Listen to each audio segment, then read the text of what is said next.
Hi, I'm Sindastra and today we're going to talk about the GPT Pocket 2. Enjoy! This is the GPT Pocket 2.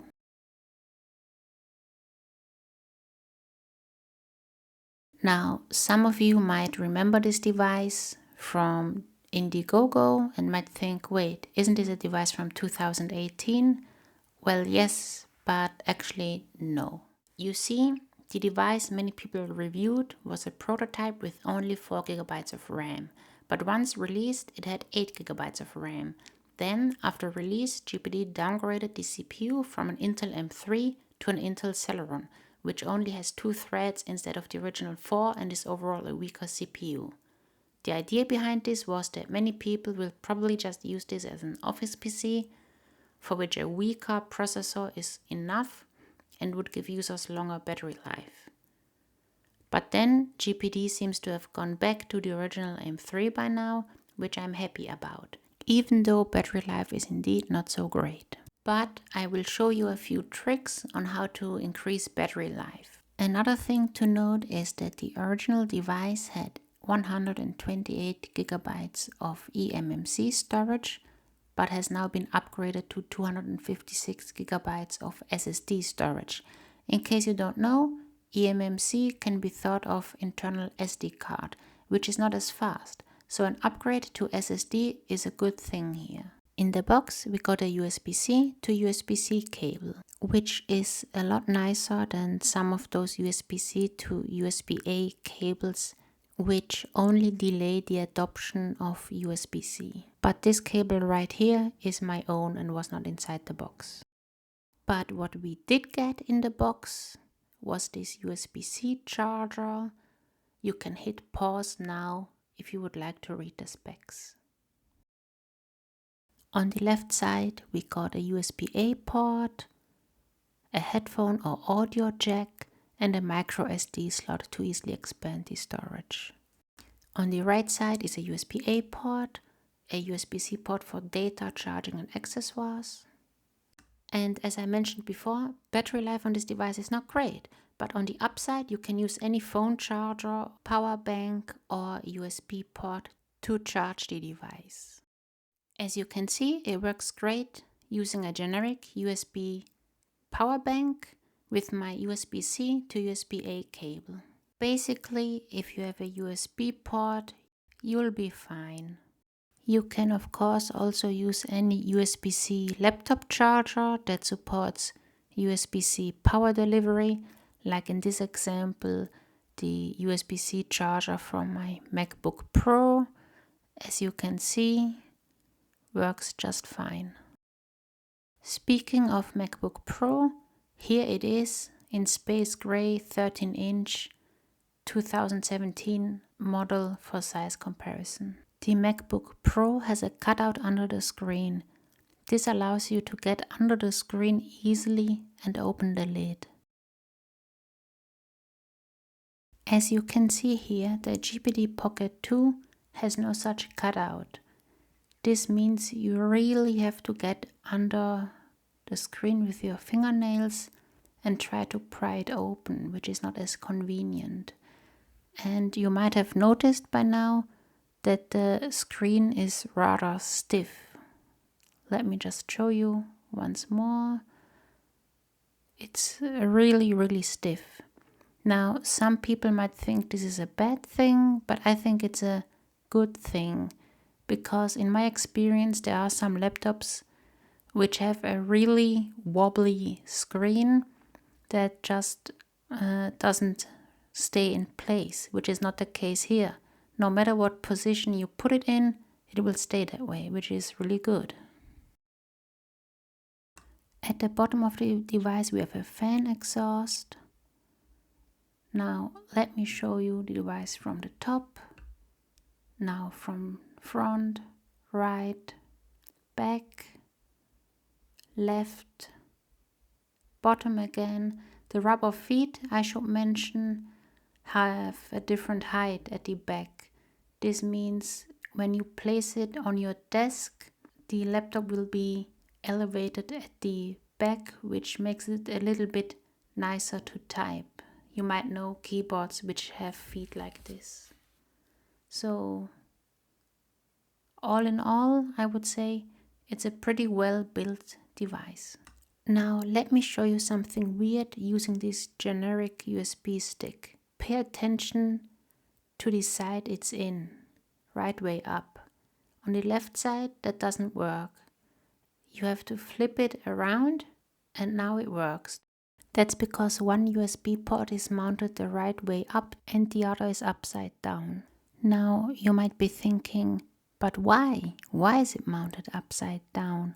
And to be honest, I was also confused at first. I thought, is this a fabrication error or... But then I realized it makes sense. Imagine you have a really bulky USB stick, maybe a TV adapter or video grabber or Wi-Fi card, something that has a bulk on one side or maybe an antenna, and the USB port is mounted only one way up, so you would not be able to fit it into your notebook. But because one port is the other way around, you could use that one and it would fit. Now, I don't know whether this is intentional or not, but at least that's a use case. Now, another thing I would like to talk about is the color. As you can see right here, there's a black one on the left and a silver or aluminium color on the right. The model I got here is the black one, or at least supposedly black one. Now this picture right here is from the GPD website. Now I would like to show you a picture I made. At the very top of this image we have the MacBook Air from 2020 in silver. Then in the middle we can see the 2017 MacBook Pro in space gray, and then the GPD Pocket 2. As you can see, it doesn't really look black and more like a really dark gray. Now let's take a look at the different angles here. As you can see, it's not really black, except maybe when placing it right there in the shadow. Now let's take a look at the angles from this side, so you can get a feel for the color. Now if I place it right here, you'll see it looks almost black. Now again with a bit more light on the right side. The idea is that you really get a feel for the color. So how does mouse emulation work? On a MacBook you have this trackpad or touchpad. You also have that on a ThinkPad, but also a trackpoint or trackball. On the GPD Pocket 2 you have an optical sensor on the top right. It's not to be confused with a trackball or trackpoint on a ThinkPad. It really is an optical sensor. It's kinda like the underside of a mouse. As I said, it's like a mouse. It's the same technology as a mouse, but of course a mouse is going to be inverted upside down and it's going to be a bit dodgy. But on the GPD Pocket 2 it works really well, really well, much better than a mouse. Keep in mind this mouse here is really just for demonstration, to explain that technology. Now let's take a look at the keyboard. Feels pretty good in your hands, in my hands at least. You can hold it like a game controller. So we have the left mouse button right there, right mouse button, fan on and off. If you press it and the green light is on, it means the fan is off. Press it again, fan turns on. LED on, fan off. Fan off means always off. It will thermal throttle. Fan on means automatically adjust speed depending on temperature. Then mute, decrease volume, increase volume, decrease brightness, increase brightness, and then the power button. You should know the power button can be a bit hard to press, so if it doesn't turn on, just press again. Now let's talk a bit about mouse usage, or rather mouse emulation. I already explained how it works, but let's demonstrate it a little bit. You can use right click and left click with the buttons on the left. That way it really feels like holding a game controller. So you can click and drag, for example. I just wanted to mention that the optical sensor is also a left click. So you might ask, why a left click? Or rather, why is there a separate left click over there? Simple. While you can click and drag in theory, the surface is not that big, so you won't get that far, so that's why. Of course, this device is a touchscreen, long tap for right click, normal tap for left click, click and drag to select. If you open the screen too much, you can hear it scratch against the desk. Rubber feet. Now the screen. This is about the maximum at which you can open the screen before it starts scratching the desk. Maybe try to listen. You may have noticed by now that the fan LED stays on even if the device is asleep. The fan button works completely independently of the OS, so it doesn't matter whether it's booted already or not. This device has no camera, but you can of course connect an external camera. Speaking of external, you can also use external screens. This is my Apple USB-C multi-port adapter, which works quite well,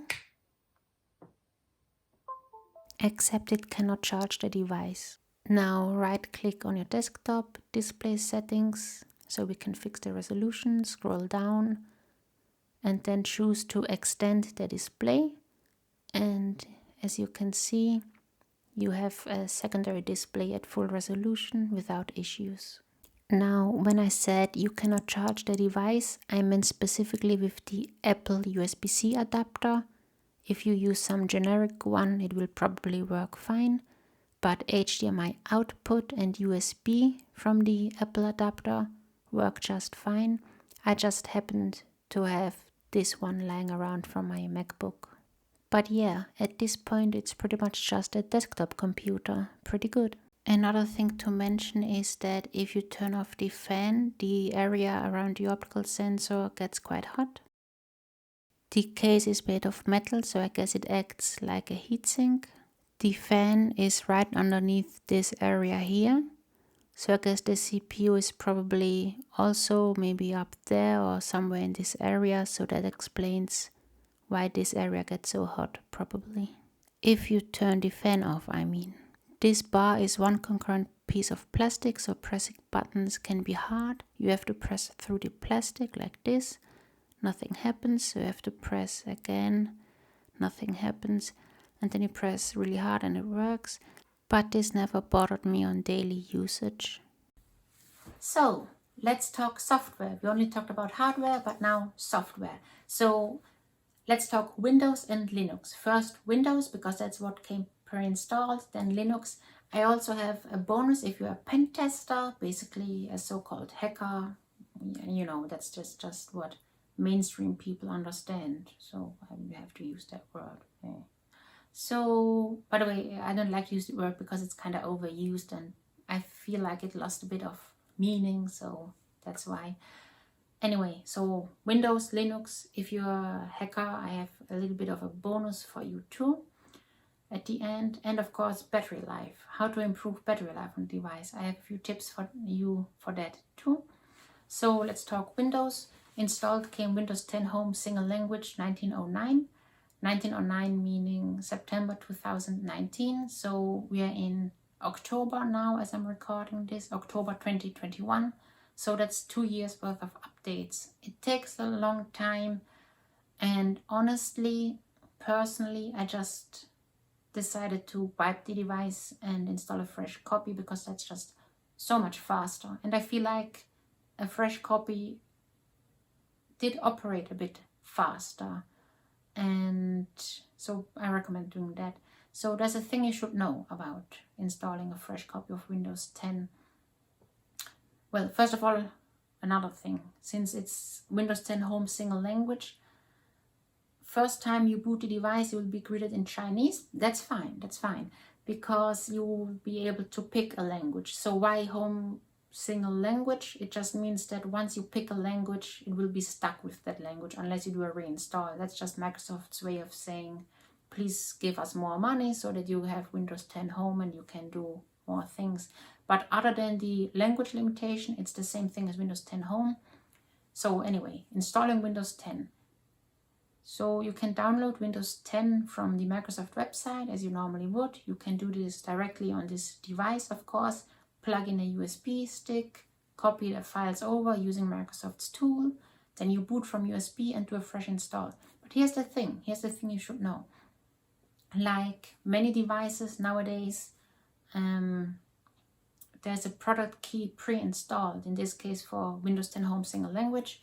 So instead of asking you what version you want to install, Windows will just install that version without asking. There are two ways around this. Way number one, simply remove all the other additions you don't want if you have the skills. Way number two, let it install Windows 10 Home Single Language, and then you simply upgrade afterwards. You can use the USB stick you created to run the upgrade, the setup for the upgrade. So yeah, that's just what you should know about Windows 10. Oh yeah, one more thing. GPD.hk is the official website for this device. They have the drivers there, so you can just download the drivers bundle and just install all the drivers afterwards. In my case, Windows 10 had all drivers or almost all drivers pre-installed. One thing that didn't work was the touchscreen. You have to install the touchscreen drivers. I mean, if you do a fresh install. If you just keep the device as is, of course everything will work for just like out of the box. Now let's talk Linux. There's Ubuntu Mate or Mate, which I tried running on this device. I did not install it, but I did run it from USB. It works quite well. Now, why am I talking about this specific version of Ubuntu and not any other Ubuntu or Arch Linux or NixOS or whatever? Well, Ubuntu Mate or Mate has a specific version for this laptop. Now, why is that? Because if you install Linux, normal Linux, any other Linux, the screen will be rotated and a few things won't work out of the box. So the people at Ubuntu Mate or Mate were so kind to make a special version that just works out of the box. So if you like to use Linux, but you're still new to Linux and you're not sure how to set up all the devices, just go to Ubuntu Mate or ubuntumate.org, download the version for GPT Pocket 2, and everything will be set up for you. That's the easiest way. And now I promised to show you a few, one special thing for penetration testers or pen testers. I'll get to that in a moment. But first, for everybody else, you probably want to know how to increase battery life. So let's talk about that. So, as promised, I will show you how to increase battery life.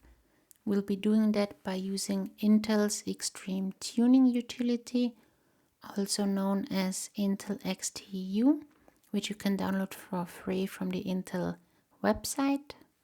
Please keep in mind that the CPU in my device is the Intel M3 8100Y. So if yours is a different model, this might not work as expected.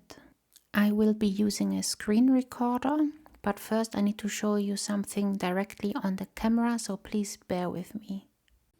So now let me show you the issue with the Intel Extreme Tuning Utility.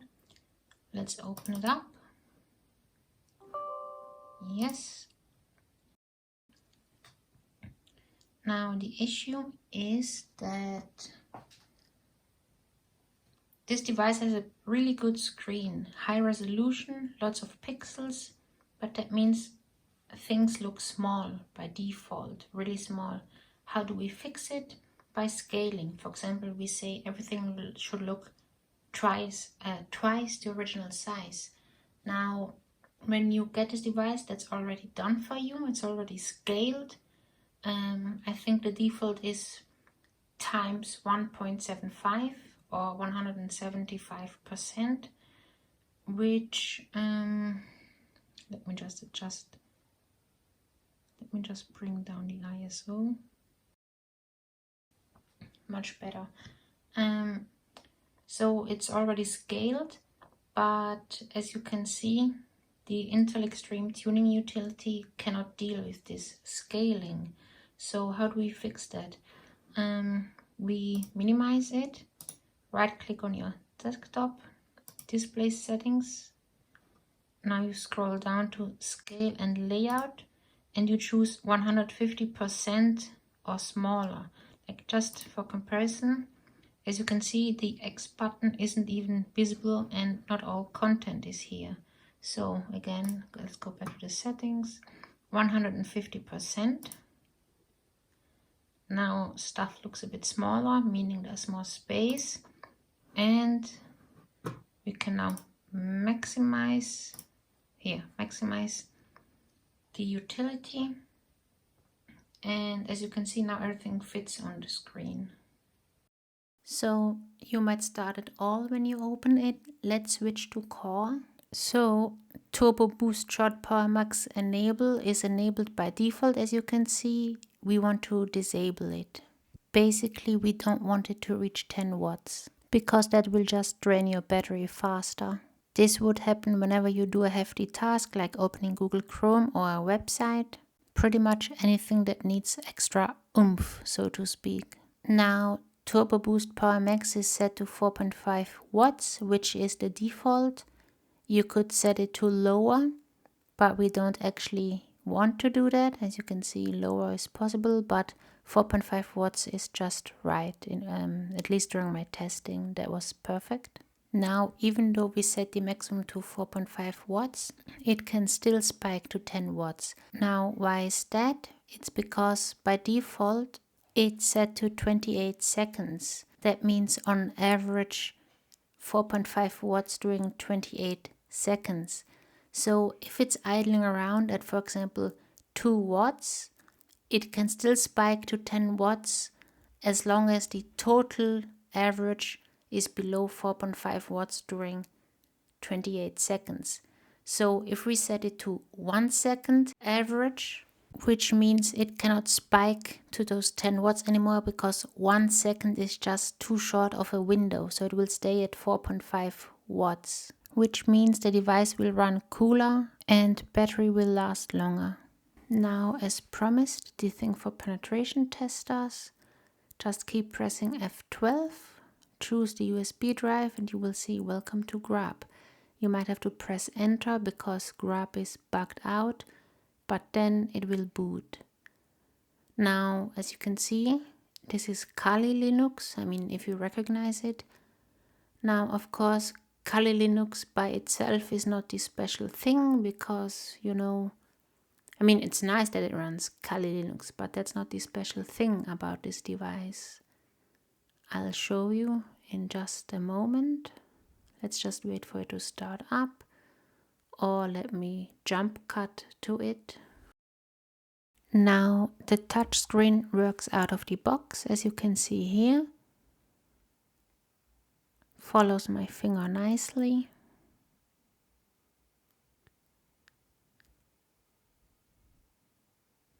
Now let's rotate the screen. Open a terminal, root terminal, not the normal terminal. Now type the following command: xrender -o right. By the way, sorry for the camera jiggling. As you can see, the screen is now correct, but it didn't rotate the touchscreen calibration. But you can use the optical sensor still as mouse or an external mouse.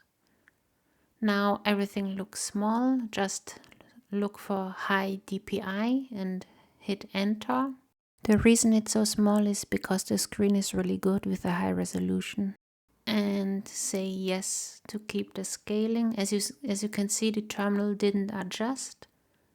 Just close it and open a new one, and it's all right now. Now we can open a root terminal. And let me show you some fun stuff. Well, one specific thing rather. Now let me show the USB devices connected, including my USB hub, mouse and keyboard. Now the PCI devices, including the Wi-Fi card. Now at this point I have to censor because my editing software didn't manage to track the MAC address because of the way the screen works. So I just enabled monitor mode on the Wi-Fi card. Now let's test packet injection. You will be able to see that it works, and it does. Now you might be asking, why did it censor this part? Well, it shows the MAC address, also known as hardware address, which is a uniquely identifying piece of information. But yes, injection works. Now, why is this great? Well, normally you have a big laptop and an external Wi-Fi stick just to handle injection. But with this device you have a small all-in-one device. So if you're a penetration tester and you need to test the Wi-Fi of your client, this device certainly can handle it. At least I was lucky to have this Wi-Fi card inside. I do not know if all GPD Pocket 2s have this specific Wi-Fi card, but overall this is a nice device for penetration testers. But wait to watch my final conclusion before you go and buy this device. Now I would like to make a few final notes. This video was not sponsored. I paid for the device myself. I got it from a local retailer. Well, I basically got it from Amazon, from my local Amazon. That sounds weird, my local Amazon. My country's Amazon. And I had two issues, or I have two issues with the device, which seems to be fabrication errors. They are nothing major, but so here's the thing. The device is 799 euros. That's quite a hefty sum. It's quite a bit of money for such a device. And now, why would anyone pay this much for such a device? Basically, I've been looking for an ultra portable device for many years now. Really long time. And GPD is like the only one, and then there's one netbook. Those are the only two that make ultra portable laptops. There was once the Gemini PDA from Planet Computers, which I think is just terrible. It's just I got one and I regret getting it. So anyway, back to the GPD Pocket. The two fabrication errors that I have, factory errors, or just, number one, the caps lock key seems to be broken. What that means is if you click or tap the caps lock key, normally it would turn the device, it would turn the caps lock on, and then you tap it again, it would turn caps lock off. In my case, tapping caps lock just does on off. You tap it on off. Sometimes it will switch to on, and then you tap it again, and then it will go on off. You get it. It just toggles really quick. Now, if you want to make sure that caps lock is toggled, just press key number 4. From the number row, just press number 4 and caps lock will toggle. It will also tap number 4, but it will also toggle caps lock. Now, for the screen, it seems like on the lower left corner, it's a bit bent. Not the display or not the lid, so to speak, but I'll show you. And it's just that if you pay this much for a laptop, it's almost the price of the MacBook Air M1, which by the way is a great laptop. I feel like there should be no fabrication errors. So GPD, if you're watching this and you'd like to send me a new device for review, please go ahead. But other than that, yeah, I'll have to send it back, sadly.